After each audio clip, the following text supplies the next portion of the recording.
Chapitre 6 Les premières lettres. Bordeaux, le 13 août 1881. Bonjour ma chérie, tu dois être surprise de me savoir à Bordeaux. Je t'avais dit que je devais aller à Bilbao, mais Esquivel a décidé que nous partirions de Bordeaux et que nous retrouverions ses amis basques à la Corogne, d'où ils embarqueraient avec nous pour l'Argentine. Seul son cousin a rejoint Bilbao. Les moyens de transport entre Oran et Bordeaux sont plus simples, plus rapides et moins onéreux que ceux vers Bilbao. Après m'être arraché à Tribera, j'ai rejoint les Basques sur la place de la mairie où nous attendait une diligence en partance pour Oran. Au port, nous avons cherché un embarquement pour Marseille en souhaitant être recrutés comme dockers. Le capitaine du paquebot La Ville d'Oran a accepté de nous prendre, Esquivel, son cousin et moi, sans autre rémunération que le coût du voyage et la nourriture à bord. Le 5 août, nous avons levé l'ancre après 5 heures de chargement, céréales, huile, vin, etc. J'étais si fourbue que je me suis endormie dans l'entrepont sans ressentir la houle. C'est un bateau à vapeur anglais en fer de 95 mètres de long sur 10 mètres de large, avec comme propulseur une hélice. Tu aurais vu la majesté de sa cheminée et de ses deux mâts, j'étais fascinée. Nous sommes arrivés à Marseille le 7, après une traversée sans difficulté. Marseille est une ville difficile pour les étrangers, surtout pour les Italiens. Tu sais qu'au mois de mai, la Tunisie est passée sous protectorat français, après avoir été sous la tutelle de l'Italie. Lorsque les troupes françaises sont revenues d'Afrique, elles ont été acclamées par les Marseillais et sifflées par les émigrés italiens. Pendant 3 jours, il y a eu une chasse aux Italiens qui a fait 3 morts. Cette défiance envers les étrangers se ressent, mais heureusement, nous avons été recueillis par des pêcheurs catalans rencontrés sur le port. Nous avons dormi sur les spartes et autres cordages à la belle étoile dans la magnifique calanque du vallon des Aufs. Le dimanche, j'ai grimpé la colline pour assister à la messe donnée dans la basilique de Notre-Dame de la Garde, appelée la Bonne Mère. C'est la protectrice des marins et des pêcheurs. Je lui ai demandé de nous protéger pendant ce long voyage, toi en Algérie et moi en mer. Enfin, le lundi, nous avons pris le train en gare Saint-Charles à destination de Bordeaux. Le train express n'a rien à voir avec les tortillards de la région de Tlemcen. C'est un train tiré par une puissante machine à vapeur qui crache une fumée noire montant jusqu'au ciel. Il va très vite, tu ne peux même pas te l'imaginer. Plus de 80 km/h, et il paraît que la locomotive anglaise de Thomas Russell Crampton atteint la vitesse inouïe de 120 km/h. Le voyage a été peu confortable dans des wagons sans vitres.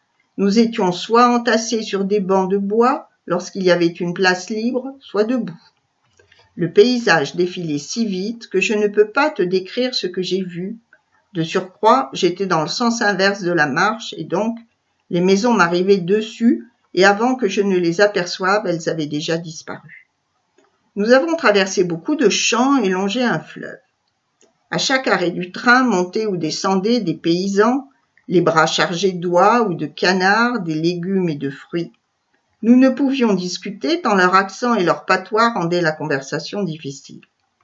Le plus impressionnant a été le passage du train à la sortie de Marseille, sur la ligne Paris-Lyon-Marseille, dans le tunnel de la Nerte, long de plus de 4 kilomètres. Je ne suis pas peureux, mais me retrouver dans le noir, le plus total, coincé entre les parois, m'a terriblement angoissé. Enfin, après avoir changé de direction, nous avons pris la ligne directe 7 Bordeaux-Saint-Jean, et le voyage a commencé à me plaire. C'est si nouveau pour moi, ces paysages et ces Français qui changent de costume et d'accent selon les régions. Enfin, nous sommes à Bordeaux dans une pension de famille tenue par des Basques, et nous devons embarquer dans 3 jours. Ma chérie, je n'ai parlé que de moi, alors que tu es toujours dans mes pensées et que notre séparation m'est très pénible, même si je sais qu'elle ne durera pas longtemps. Prends bien soin de toi et des enfants, ton mari qui t'aime, Joseph. Maria reçut cette lettre une quinzaine de jours après son envoi. Elle l'a lu et relu 100 fois, en pleurant, seule ou en riant avec les enfants. Elle ne pouvait y répondre et ne savait pas où était Joseph à ce jour. Était-il déjà arrivé en Argentine? Dans combien de temps recevrait-elle la prochaine lettre? La vie pour elle continuait et il fallait bien l'avouer, tout se passait bien, même en l'absence de Joseph. Son logement était plus confortable que la maison de Chauffournier. Il était situé au centre-ville, près de la rue Clausel. Cette rue très commerçante est très ancienne. Elle existait avant l'arrivée des Français, car elle reliait le Méchoir à la place du Fondouk. Elle changea souvent de nom, et en 1860, elle prit celui du fameux général Clausel, qui, en 1836, occupa Tlemcen pour lutter aux côtés des Koulouglis contre Abdelkader. Au XVIe siècle, les Turcs de Constantinople envoyaient régulièrement des soldats en Algérie, appelés des janissaires.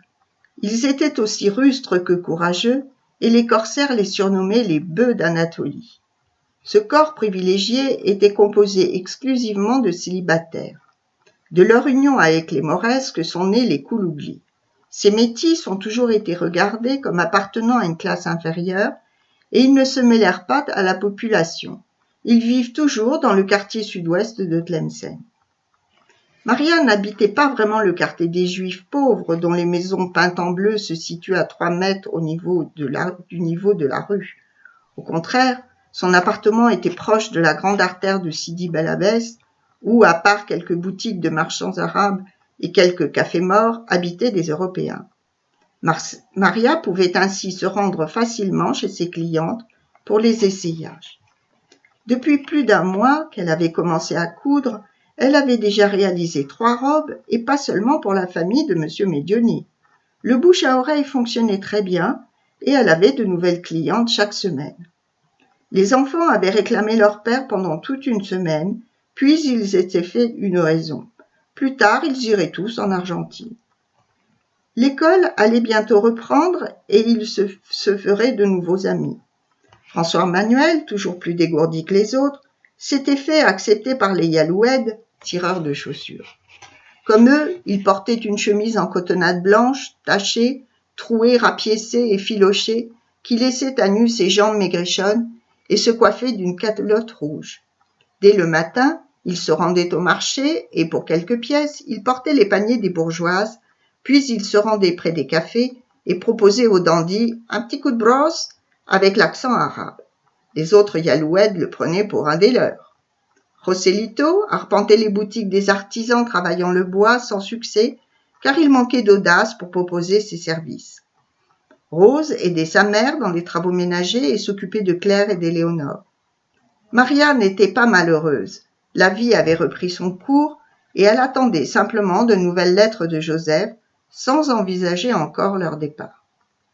Fin septembre, elle reçut une nouvelle lettre de Joseph, postée d'un pays dont elle ne connaissait même pas le nom, le Cap-Vert.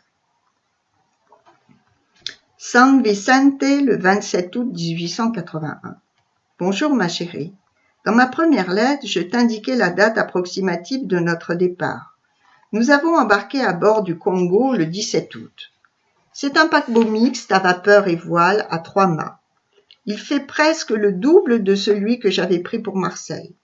Sa longueur est de 125 mètres sur 12 mètres de largeur. Le capitaine m'a dit qu'il avait été lancé le 17 mars 1878 à La Ciotat.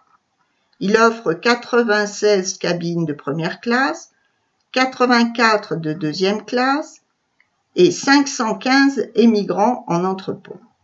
En réalité, j'ai l'impression qu'en entrepôt, nous sommes plus de 1000, tant nous sommes entassés. Pour accéder à l'entrepôt, nous devons emprunter un escalier étroit aux marches visqueuses et glissantes. L'entrepôt se situe entre les machines et les couchettes de deuxième classe. Notre espace a une hauteur de 1,50 m environ. Je ne peux y circuler que courbé. Il n'y a pas de chaises et les lits en bois superposés sont vermoulus, infestés de puces, sans paillasse et sans couverture.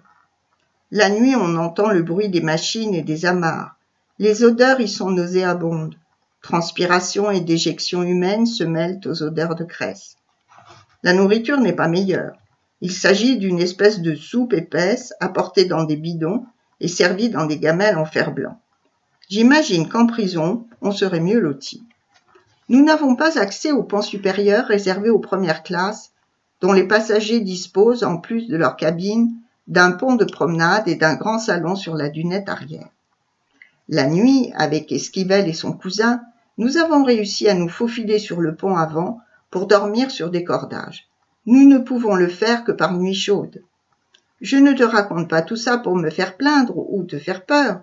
Tu dois faire des économies pour me rejoindre et prendre des couchettes de 2e classe. Tu ne peux pas envisager de voyager dans ces conditions avec les enfants. Je me demande si tous les immigrants pourront résister à ce voyage. Après une journée et une nuit de mer, nous avons accosté dans le port de la Corogne. Là, une 50aine de Basques ont embarqué. Parmi eux, il y avait le frère d'Esquivel, prénommé Amador, et sa femme Agostina, et leurs enfants âgés de 6 et 12 ans. Nous avons pu nous organiser dans l'entrepont pour être voisins de lit. C'est réconfortant de ne pas se sentir seul. La première escale était les îles Madère. Nous y sommes restés une journée. Certains passagers sont descendus à terre pour 2 francs dans de légères embarcations. Les marins nous ont dit qu'il s'agissait de possessions portugaises et que la visite de Funchal, la capitale, en palanquin porté à épaules d'homme ou en traîneau tiré par des bœufs à cornes recourbées était très amusante. En Algérie, on n'oserait pas se faire porter à épaules d'homme. La 2e escale était espagnole, les îles Canaries. 7 îles en tout, la capitale est Santa Cruz de Tenerife. On y cultive la cochenille et les vins sont aussi recherchés que ceux de Madère.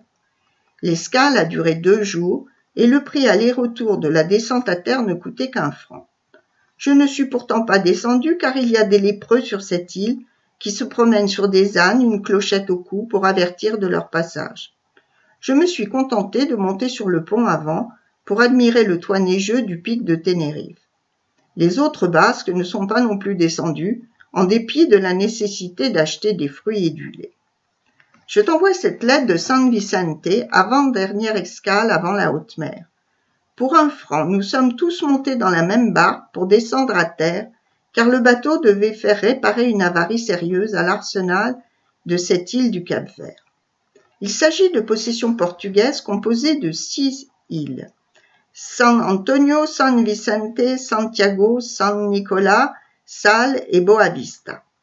San Vicente est aride, mais on y trouve des fruits et des légumes importés des autres îles très fertiles. Les îles du Cap-Vert étaient inhabitées avant l'arrivée des explorateurs portugais en 1462, mais avec le commerce des esclaves au XVIIe siècle, la population s'est métissée. Nous avons dormi dans la case d'un noir pour quelques sous et nous avons fait des provisions pour améliorer l'ordinaire servi dans le bateau et acheter des couvertures. Il n'y a rien à visiter sur l'île, mais leur musique est magnifique. Ils chantent la morna en s'accompagnant d'une guitare à 10 cordes, la violao et un violon. Ils chantent l'amour mais aussi la saudade, la mélancolie empreinte de nostalgie. Cette musique est un mélange de musique africaine, portugaise, brésilienne et même anglaise. J'ai pleuré en pensant à toi et à la chaleur de ton corps. Tu me manques tellement. Il ne faut pas que je m'apitoie. Je dois garder toutes mes forces et mon courage pour la traverser en pleine mer pendant une 10aine de jours avant l'arrivée au Brésil, d'où je t'écrirai à nouveau. Je t'embrasse ainsi que les enfants, Joseph. Maria finissait de lire la 2e lettre de Joseph lorsque quelqu'un frappa timidement à sa porte. Elle alla ouvrir et s'exclama. « Aïcha, ma chérie, entre. Je suis si heureuse de te voir. Tu es venue seule ?»« Non, bien sûr, répondit-elle. J'ai profité d'un déplacement d'Abdel qui devait accompagner M. Fabre pour livrer des matériaux. Je dispose de 2 heures pour rester chez toi. » Maria l'embrassa tendrement et lui servit un café. « Raconte-moi la vie du village. Je suis impatiente d'avoir des nouvelles. » Votre maison a été très vite occupée par un nouveau chauffournier, sa femme et 2 petits-enfants. Je ne leur ai pas parlé, il me semble un peu hautain et méprisant envers les Arabes. Madame Fabre demande toujours des nouvelles de Rose et elle a décidé de venir te voir lors d'un prochain déplacement de son mari. La vie au Douar se complique, car nous avons tous peur de la loi du 28 juin 1881 qui confère aux administrateurs des communes mixtes en territoire civil la répression, par voie disciplinaire, des infractions spéciales à l'indigénat. Je n'y comprends rien, mais je compte sur toi et sur ton cousin Ramon pour nous expliquer de quoi il s'agit. Moi non plus, je n'y comprends rien, mais je demanderai à Ramon. Justement, il doit passer sous peu pour payer le loyer. Merci, Maria, je compte sur vous. As-tu des nouvelles de Joseph? Maria commençait à raconter le voyage de Joseph lorsque Ramon frappa à la porte. Aïcha se recouvrait aussitôt de son haïk et voulut s'en aller. Maria l'en dissuada et tous trois s'assirent autour de la table. Maria exposa à Ramon le but de la visite d'Aïcha et celui-ci fut ravi de faire une nouvelle fois étalage de ses connaissances devant Maria. « Pourquoi t'inquiètes-tu, Aïcha ? Le village d'El-Bad fait partie de la commune de Tlemcen, donc du commune de plein exercice, dans laquelle c'est le juge de paix, magistrat professionnel indépendant, qui est chargé de poursuivre les infractions au code de l'indigénat. Pardon, monsieur Ramon, j'habite le Douar, fraction territoriale de la commune mixte de Tlemcen, transformée en 1879 en commune mixte de Remchi. Ah oui, l'administrateur Eugène-Marie Messonnier est l'un de mes amis. Ne vous inquiétez pas, je veux vous expliquer les motifs de cette loi. En 1830, lors de la conquête de l'Algérie, c'était le général en chef militaire qui exerçait le pouvoir de police en dehors de toute règle. Cela se justifiait par l'urgence et la nécessité de rétablir l'ordre et la sécurité. Dès 1834, une ordonnance royale remplaça le pouvoir du sabre par le pouvoir civil en instituant un gouverneur général de l'Algérie investi des pouvoirs de haute police.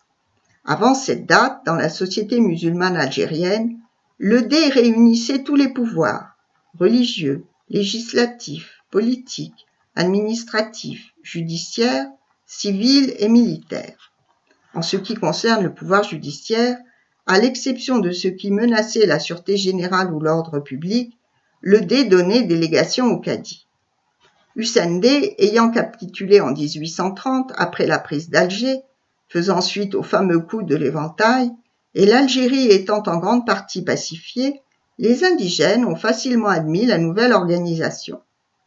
Infractions menaçant la sûreté générale et l'ordre public étaient poursuivies par le gouverneur général, et la justice civile, commerciale, religieuse et criminelle était confiée au cadi. Bien sûr, cette organisation ne concernait que les indigènes, non naturalisés, car les Français et les Européens étaient soumis à la loi et à la justice française. Ramon fit une pause car il sentait que Maria avait décroché. Cet exposé très technique semblait l'ennuyer et il lui dit « Souhaites-tu que je continue ?»« Bien sûr, Ramon, répondit Maria. Aïcha et moi, nous voulons savoir ce qui attend les indigènes. » Ramon éclaircit sa voix et reprit son exposé d'un air condescendant. En 1842, la juridiction criminelle des indigènes a été confiée à la justice française, c'est-à-dire aux tribunaux d'Alger, de Bonn, d'Oran et de Philippeville. Dans les autres villes et les campagnes, les affaires criminelles étaient jugées par les militaires et les conseils de guerre. À partir de 1855, le ministre de la Guerre a limité les pouvoirs judiciaires locaux. L'année 1858 marque la fin des répressions militaires, avec la mise en place auprès des militaires de commissions disciplinaires auxquelles participaient des juges professionnels. En 1871, l'amiral Guédon, nommé gouverneur général, créa des commissions cantonales composées de militaires et de juges professionnels. La même année, un décret du 29 août sur l'organisation de la justice en Kabylie créa le régime spécial de l'indigénat. On distinguait les crimes et délits commis sur les territoires militaires, jugés par les conseils de guerre et les commissions disciplinaires, de ceux commis sur le territoire civil, qui étaient définis par arrêté préfectoral et poursuivis par les juges de paix. Le code militaire de l'indigénat a ainsi défini 41 infractions, et ce nombre pouvait varier selon les différents arrêtés préfectoraux. Un décret du 11 septembre 1871 étendit ce régime spécial de l'indigénat à toute l'Algérie. Sur les territoires civils, les juges de paix étaient en nombre insuffisant. Alors, la loi du 28 juin 1881, celle qui vous préoccupe, a confié aux administrateurs, successeurs des bureaux arabes, des communes mixtes, les attributions disciplinaires. Vous voyez bien qu'il n'y a pas lieu de s'inquiéter. Cette loi ne fait que réorganiser la justice. Mais que dit ce code de l'indigénat? Pourquoi les indigènes commettraient des infractions qui n'en seraient pas pour des Européens? Je ne comprends rien à tout cela, s'exclama Maria. Maria, tu dois comprendre que les Français et les Européens doivent être protégés contre les Arabes et qui, comme tu l'as entendu, ne sont pas pacifiés. On doit se méfier d'eux et les surveiller de près. Monsieur Ramon, tous les Arabes ne sont pas en guerre contre les Français et pourtant ce code s'applique à tous les indigènes. Certaines infractions sont discriminatoires et sont même ignorées de ceux qui les commettent. Ainsi, mon cousin a une amende pour avoir recueilli un chien errant en vertu de l'infraction « détention pendant plus de 24 heures d'animaux égarés sans avis donné à l'autorité ». On ne peut plus se déplacer sans autorisation ou recevoir sa famille venant d'une autre commune mixte si elle n'a pas un permis régulier ou encore dormir à la belle étoile où bon nous semble. Je ne parle pas des amendes appliquées aux tribus et aux confiscations de leurs biens et terres. Le code de l'indigénat était déjà bien lourd à supporter pour les musulmans, mais en plus, s'ils sont jugés par des administrateurs qui ont tous les pouvoirs, sans procès public équitable, la vie va devenir insupportable pour nous. Maria perçut les accents de haine dans la voix de son amie et Ramon devint rouge de colère. « Tu as la langue bien pendue pour une indigène et de surcroît une femme musulmane. Je crois que les musulmanes devaient rester humbles, discrètes et soumises. Je vois que tu es tout le contraire, à la limite de l'insulte à la France, et je ne comprends pas que Maria te reçoive, vociféra Ramon en se levant, et en s'adressant à Maria, il dit avant de claquer la porte, « Je reviendrai demain, mais je ne veux plus la voir ici. » Aïcha éclata en sanglots. « J'ai peur d'avoir trop parlé. Penses-tu qu'il me dénoncera aux autorités ?» Maria la rassura, en lui disant que Ramon était colérique et imbu de lui-même, mais en aucun cas méchant. Pour changer de sujet, elle lui raconta le voyage de Joseph et lui montra les tissus soyeux qu'elle travaillait. Quelques jours plus tard, Maria reçut une nouvelle lettre de Joseph. Rio de Janeiro, le 20 septembre 1881. Bonjour ma femme chérie. Je t'envoie cette lettre de la première escale où je suis enfin descendu à terre après la terrible traversée de l'Atlantique. Pour reprendre le récit de mon voyage depuis ma dernière lettre, je dois t'indiquer qu'après les îles du Cap-Vert, nous avons fait escale au Sénégal, colonie française sur la côte d'Afrique. Aucun d'entre nous n'est allé à terre. Il faisait si chaud, sous un soleil de plomb, que nous ne pouvions ni rester sur le pont, ni dans l'entrepont. L'eau manquait, et les enfants d'Amador et d'Augustina commençaient à souffrir de déshydratation. Leur peau se flétrissait et leurs yeux s'enfonçaient dans leurs orbites. Esquivel réussit à leur trouver de l'eau et des fruits en jouant aux cartes avec les marins. Lors de notre dernière escale au Congo, l'économe est descendu à terre pour le ravitaillement. Il est revenu en fin d'après-midi dans sa barque pleine à craquer de fruits et légumes exotiques, d'épices et de poulets vivants qui ont été mis dans les cages à l'avant du bateau. Avec eux sur le pont avant, il y avait 3 vaches pour le lait, 2 veaux et un mouton pour la viande. Mais il n'y avait aucun lapin, car il paraît que sur un bateau, ces animaux portent malheur. Les cuisines étaient très bien organisées. Une véritable petite armée s'activait toute la journée. En plus du chef français, il y avait un boulanger, un pâtissier, un boucher et 6 marmitons. J'ai pu les observer lorsque j'ai accompagné Esquivel à la recherche de nourriture pour ses neveux. L'économe vendait les restes des festins servis aux passagers distingués, aux émigrants. Sauf urgence, nous ne pouvions nous permettre de dépenser notre argent, alors nous nous contentions du rata servi par la compagnie. Après 2 jours d'escale, nous mîmes le cap vers le grand large. J'ai eu à ce moment-là le sentiment que je quittais vraiment l'ancien continent pour le nouveau monde. 3 jours après notre départ en haute mer, nous avons franchi la ligne de l'équateur, ce fut un jour mémorable. Dès 8 heures du matin, une grande agitation régna sur le bateau. Sur le pont avant, au milieu des animaux, un grand nombre de passagers, toutes classes confondues, s'étaient réunis. Par le pont à bâbord arriva une fanfare menée par Neptune, le dieu de la mer. Il était entouré de tritons chevelus et de naïades africaines. Les tritons poussaient de leurs fourches un jeune mousse de 17 ans. Le cortège s'arrêta devant un baquet et ils plongèrent le jeune garçon en criant « Nous te baptisons pour ton premier passage de la ligne de l'équateur ». Des passagers de première classe sabrèrent le champagne et vidèrent les bouteilles sur la tête du pauvre jeune homme qui commençait à faire la grimace. Neptune s'adressa alors à la foule des passagers. « Qui d'entre vous est novice ?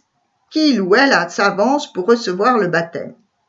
Un jeune dandy anglais en habit, visiblement éméché, cria « Moi, prenez-moi !» Neptune l'attrapa par le fond de son pantalon et le jeta dans le baquet.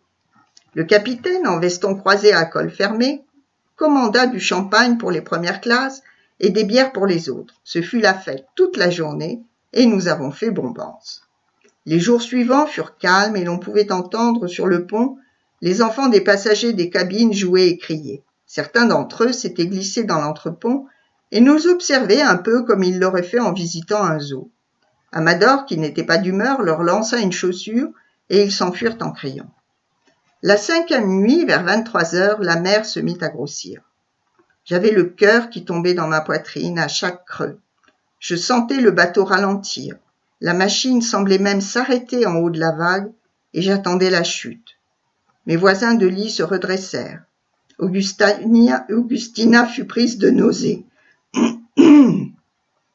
Elle se leva dans le noir pour trouver un baquet, mais elle trébucha sur un homme couché à même le sol et ne put retenir plus longtemps sa regurgitation. Le vent se déchaîna et tous les baquets et récipients se renversèrent. Une odeur pestilentielle envahit l'entrepont. La nourriture, les vêtements, les paillasses et couvertures furent souillés. C'était l'apocalypse. Je ne savais que faire pour aider les autres, mais je manquais de courage et je m'enfuis de cet enfer. Sur le pont, ce n'était pas mieux. Le vent, la pluie, le tonnerre et les éclairs avaient effrayé les animaux. Les vaches recevaient des paquets d'eau glissés en s'entraînant les unes les autres. Les marins essayaient de les retenir et de mieux les arrimer, mais c'était peine perdue. Ils étaient eux aussi projetés à terre, et s'ils n'avaient pas été attachés aux mâts, ils auraient été emportés par la violence des vagues. Je me suis caché au milieu des cages à poules, en m'agrippant au grillage. C'était effrayant. Les poulets s'affolaient tellement qu'ils faisaient vaciller la pyramide. Lorsque le vent se calma un peu, le second, assistant direct du capitaine, lui-même capitaine breveté au long cours, monta sur le pont pour vérifier l'arrimage du bétail. Il avait commencé ses contrôles dans les cales qui contenaient, à ce que l'on disait, des marchandises précieuses, comme des bijoux, des titres et même des pièces d'or. Il vociféra ses ordres aux maîtres de pont, qui les répercutèrent aux 2 seconds maîtres, chefs de bordée, qui guidaient les matelots exposés directement aux vagues. Même dans cette tempête, la hiérarchie était respectée et elle engendrait une perte de temps et d'énergie. Le maître de pont s'approcha des volatines et m'aperçut. Il hurla. « Qu'est-ce que cet abruti de passager fait sur le pont ?» Les matelots, trop occupés, ne se précipitèrent pas, alors il me poussa à coups de pied vers l'escalier de l'entrepont en m'insultant copieusement. Après avoir dégringolé les marches, je trouvai une place et j'attendis sans bouger toute la nuit que le vent se calme. La tempête dura 3 jours et personne ne tenait debout pour nettoyer les détritus. Les mousses et les apprentis nous portèrent de l'eau dans des bidons mais pas de soupe. Le 3e jour enfin, la mer se calma et nous pûmes nettoyer notre espace, monter sur le pont et manger quelque nourriture. Beaucoup d'émigrés de l'entrepont se mirent à avoir des nausées, des vomissements et des diarrhées. Les neveux d'Esquivel furent touchés par la maladie et en une journée se déshydratèrent. Le médecin de bord fut appelé, il appliqua des sangsues sur l'anus des malades, leur fit boire de l'eau de riz et une préparation à base d'opium. Nous avons été consignés dans l'entrepont, mais le médecin, craignant la quarantaine, ne déclara pas le choléra. Il y eut au moins 50 morts, dont la petite nièce d'Esquivel. Les corps furent mis dans des stacks lestés de plomb. Augustina et les pleureuses basques s'arrachèrent la peau des joues avec leurs ongles en hurlant leur douleur. Les matelots les empêchèrent de monter sur le pont. Seuls Esquivel et moi furent autorisés à assister à la cérémonie. Le prêtre a lu les prières des morts et le capitaine s'est écrié « Sur le bord !» Au coup de sifflet du maître d'équipage, les matelots ont balancé les corps dans la mer, tandis que le timonier sonnait le glas avec la cloche de la passerelle. Nous n'avons pas eu le courage de regarder la mer engloutir les corps. Il était seulement 5 heures du matin, les passagers dormaient encore. Le capitaine avait choisi cette heure pour ne pas affoler les distingués qui, s'ils avaient eu le mal de mer, n'avaient pas été contaminés par l'eau souillée. Le voyage avait tourné au cauchemar, mais il n'y avait plus aucun moyen de faire marche arrière. Enfin, le 10e jour, nous aperçûmes la côte du Brésil. Les voiles du pyroscape avaient été hissées depuis 3 jours pour économiser le charbon, mais à la vue du rivage, les gabiers, acrobates aux gros bras, avaient halé bas les voiles. Le capitaine, en effet, voulait entrer dans le port à la vapeur pour montrer que son paquebot n'était pas un voilier. Nous avons fait 2 escales au Brésil avant d'arriver à Rio de Janeiro, d'où je t'envoie cette lettre. La première à Pernambuco, encore appelée Recife, mais le bateau ayant mouillé au large, nous ne sommes pas descendus à terre, car les patrons des chaloupes demandaient des prix astronomiques. La seconde escale se fit à Bahia ou Sao Salvador, ville riche en produits tropicaux, café, tabac et en mines de diamants et pierres précieuses. Seuls l'économe et quelques passagers de première classe sont descendus à terre, et ce pour une demi-journée. Le lendemain du départ de Bahia, vers le 18e parallèle, nous avons approché des îles Abrolhos battues par une mer en furie. Enfin, 2 jours plus tard, nous sommes entrés dans la plus belle baie du monde. À droite, le fort de Vilguignon et de l'autre côté, le Pao de Acusar, le pain de sucre. Nous avons mouillé près de l'un des îlots verts de la rade. Nous devons y rester 3 jours. Le 2e jour avec les Basques, nous avons pris un aller-retour en chaloupe pour 4000 raïs, soit 10 francs. Nous avons traversé un marché grouillant de monde pour y acheter quelques fruits, et nous sommes allés boire du café et des bières dans une brasserie de la Rua des Do Ouvidor. Cela m'a fait du bien de voir du monde et de ne plus sentir le sol tanguer sous mes pieds. Ma chérie, je termine ma lettre pour la poster. Tu me manques beaucoup ainsi que les enfants. Je vous espère en bonne santé et j'ai hâte d'arriver en Argentine pour vous donner une adresse où m'écrire. Ton Joseph. Maria relut la lettre 3 fois. Elle tremblait en pensant au danger couru par Joseph. Ce voyage avait été terrible pendant la traversée de l'Atlantique. Il avait dû affronter la tempête, la maladie et même la mort. Elle appréhendait son propre départ pour le rejoindre avec les enfants. Elle ne pouvait pas prendre les mêmes risques. Il lui faudrait voyager en 2e classe et prendre des cabines. Mais où trouver l'argent? Elle ne pouvait pas solliciter Ramon encore une fois. Enfin, elle disposait de quelques mois peut-être, même d'une année, avant que Joseph ait trouvé un emploi et un logement. En attendant, il fallait qu'elle travaille et économise le prix du voyage. Elle se leva et se remit à son ouvrage.